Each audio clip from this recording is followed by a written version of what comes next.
गांव के बाहर एक टूटी फूटी झोपड़ी में रामलाल, उसकी पत्नी सुमन और उनके 2 छोटे बच्चे सर्दी से कांप रहे थे।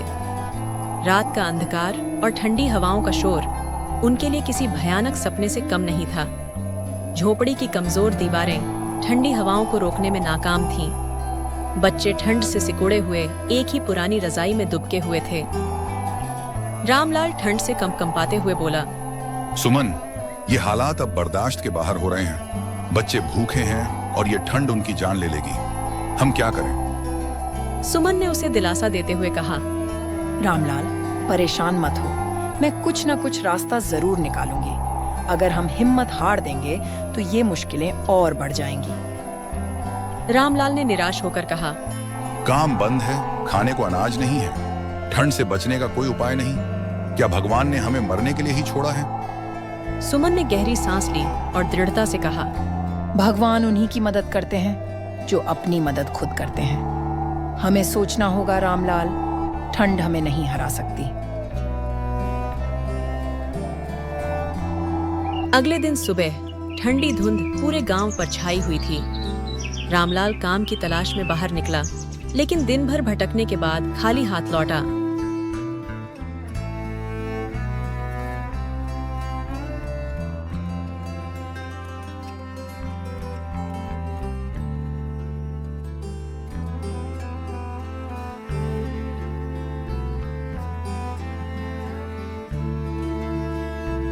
कोई काम नहीं मिला सुमन, मजदूरी का मौसम नहीं है। अब क्या करेंगे?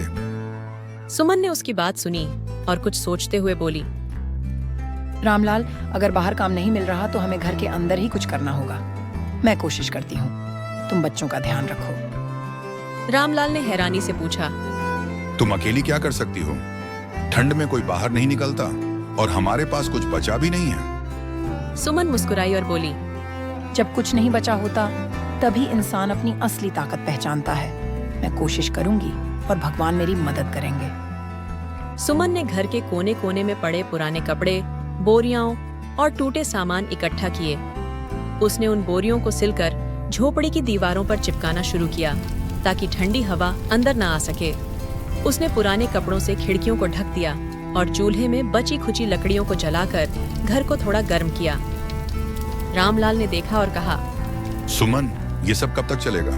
हमारे पास लकड़ियां खत्म हो रही हैं। सुमन ने आत्मविश्वास से कहा, लकड़ियां जंगल से मिल सकती हैं, लेकिन मैं सिर्फ लकड़ियों तक नहीं रुकूंगी, कुछ और भी करना होगा। रामलाल ने आश्चर्य से पूछा, और क्या करोगी सुमन? ठंड में जंगल जाना खतरनाक है। खतरा तो हर तरफ है रामलाल, लेकिन अगर कोशिश न की तो ठंड से हम हार जाएंगे।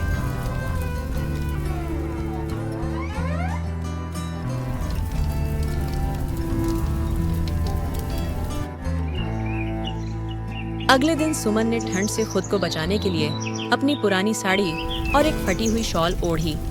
उसने रामलाल से कहा, मैं जंगल जाऊंगी, वहां से लकड़ियां और सूखी घास लाऊंगी। तुम बच्चों का ध्यान रखना। रामलाल ने उसे रोकते हुए कहा, नहीं सुमन, मैं जाने दूंगा। ठंड और जंगली जानवरों का खतरा है। रामलाल, बच्चों को ठंड से बचाने के लिए मैं कोई भी खतरा उठा सकती हूँ, मुझे जाने दो। जंगल में सूखी लकड़ियां और घास खोजते समय सुमन को ठंडी हवा और कांपते हाथों का सामना करना पड़ा।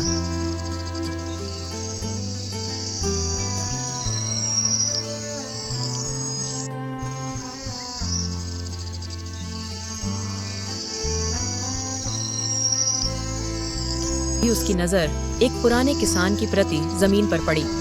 उसने सोचा,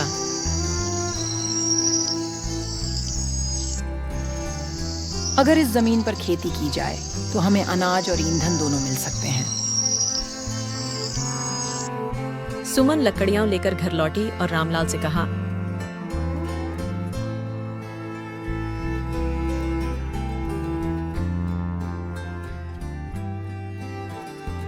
रामलाल, हमें इस ठंड से बाहर निकलने का एक बड़ा हल चाहिए। जंगल के पास एक जमीन पड़ी है, अगर हम वहां खेती करें तो हमें खाना और लकड़ियां दोनों मिलेंगी। रामलाल ने निराश होकर कहा, हमारे पास बीज और औजार कहाँ हैं? और खेती में तो महीनों लग जाते हैं। काम मुश्किल है, लेकिन असंभव नहीं। मैं गांव के लोगों से मदद मांगूंगी, वे जरूर हमारी मदद करेंगे। सुमन गांव की ओर निकली और वहां के लोगों से बीज और औजार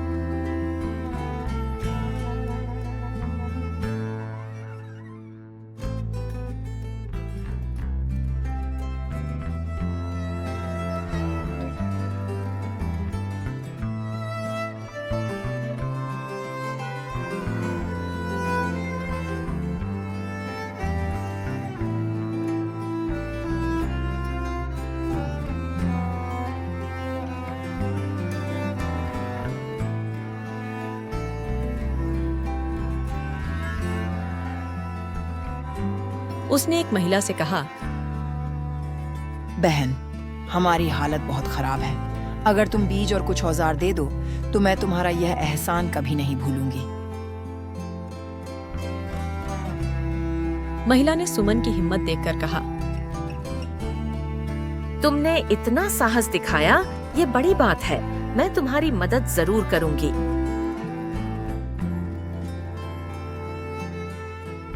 रामलाल और सुमन ने मिलकर जमीन साफ की और बीज बो दिए। सुमन ने गांव के लोगों के लिए छोटे मोटे काम करने शुरू किए, जैसे चूल्हे जलाना और कपड़े सिलना।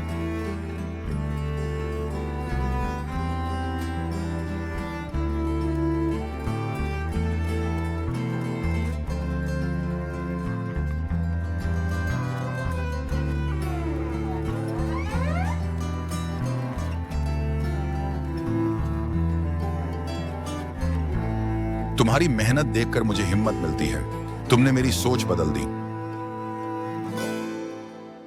सुमन ने मुस्कुराते हुए कहा, हमें बस एक दूसरे पर भरोसा करना होगा। मेहनत का फल जरूर मिलेगा।